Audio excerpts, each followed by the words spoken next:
O ministro Gilmar Mendes, do Supremo Tribunal Federal, será o relator da ação direta de inconstitucionalidade apresentada pelo PSOL contra a derrubada do IOF no Congresso Nacional. Vamos conversar ao vivo, então, com a Janaína Camelo, que vai trazer as informações para a gente agora. Bem-vinda, Jana. Conta aí como deve ser, então, a partir de agora.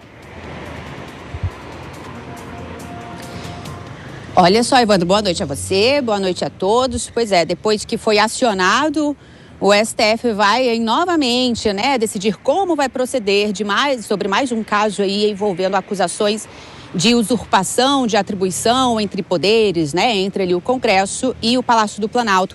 Mas antes, Evandro, a presidência do STF vai decidir com quem vai ficar a relatoria desse caso, dessa ação. Uma ação que foi apresentada, como você disse, pelo PSOL ontem, contra essa decisão do Congresso que acabou sustando ali os efeitos do decreto do presidente Lula.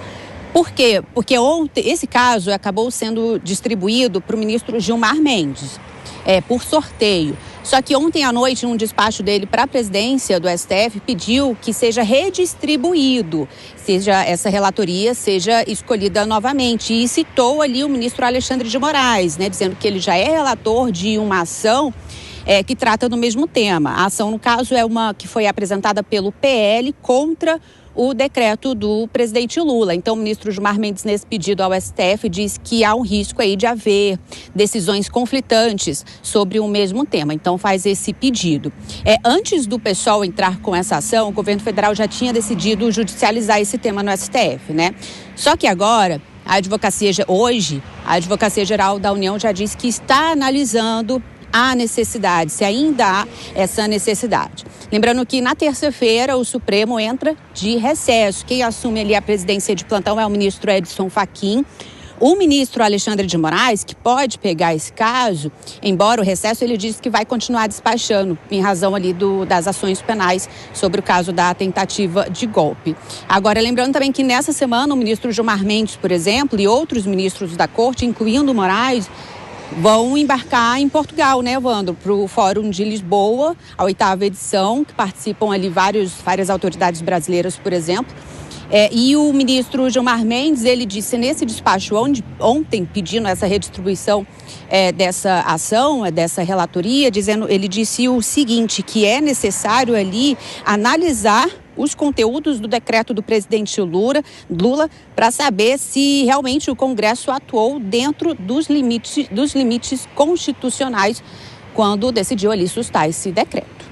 Muito obrigado, Janaína Camelo. Um abraço para você. Eu quero debater esse tema aqui com o Gustavo Segré e eu acho que vale a pena ampliar um pouquinho, Segré?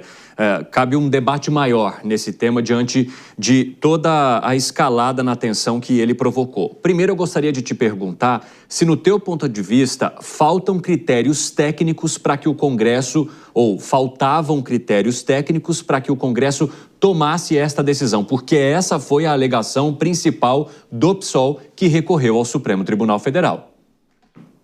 Evandro, o PSOL é o departamento jurídico do PT. Quando o PT perde alguma coisa no Congresso, é acionado o departamento jurídico, PSOL, que vai e aciona o STF. Já é uma metodologia, um processo carimbado.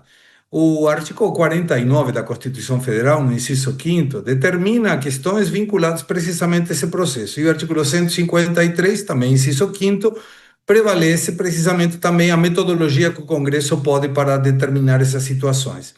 É importante observar que qualquer alteração dentro dos impostos está previsto constitucionalmente falando, mas isso atribui a uma equidade, uma regulamentação da economia, não aumento da arrecadação. E nós devemos observar que esse aumento do IOF tinha como objetivo do governo aumentar a arrecadação, não regular a economia.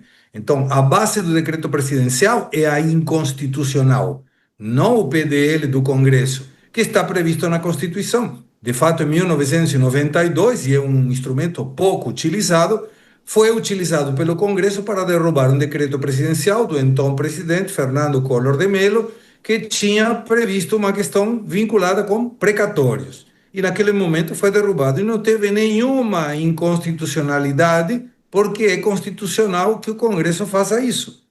Agora, essa relatoria do ministro Alexandre de Moraes, que deveria ganhar hora extra, porque parece ser o único ministro que é relator de um monte de coisas, Ele, quando assume essa denúncia, essa ação do PL, era precisamente pela inconstitucionalidade do decreto presidencial, que foi abolido pelo PDL do Congresso, que é constitucional. Mas vamos ver o que sai desse análise do STF, porque está ficando parecendo, pelo menos, que quando o Executivo perde, vai e pede ajuda no STF para reverter decisões do Congresso. Ô Segré, nesse caso aí vai ser o ministro Gilmar Mendes. Não, mas ele pediu para ver se seja colocado a relatoria para Alexandre de Moraes, tá. em função de que Alexandre sim. de Moraes tem aquela relatoria do processo anterior. Sim. Você está querendo dizer da mudança que pode acontecer a depender do que o ministro Gilmar Mendes, movimento que ele fizer, né?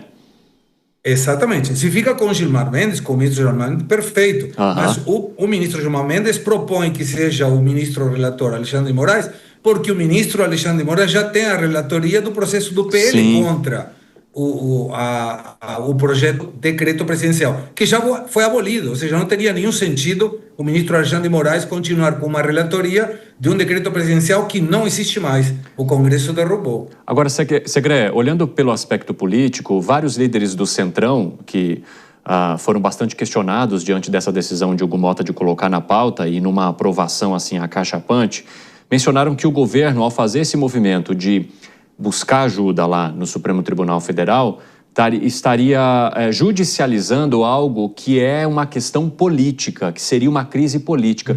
Você entende que o ministro Fernando Haddad contratou essa crise lá atrás, ao trazer essa proposta no meio de outros anúncios que ele faria, sem negociar muito bem com o Congresso Nacional? Eu concordo com essa visão. Me parece que o governo não atuou prudentemente nessa sua vontade de aumentar a arrecadação. Devemos lembrar que há 2 meses atrás a previsão do resultado fiscal era de 14 bilhões superavitária. E agora já estamos falando mais de 52 bilhões deficitária. Pô, em 2 meses. Então tem um apetite arrecadatório que leva o governo a cometer esse tipo de erros. Eu, se estivesse no Congresso, faria uma coisa muito simples. Pela quantidade de votos que tiveram, 383, daria para fazer uma PEC. Altera um projeto de emenda constitucional, muda a Constituição, vai ser constitucional, acabou o papo. Não tem como o governo levar para o STF. Segré,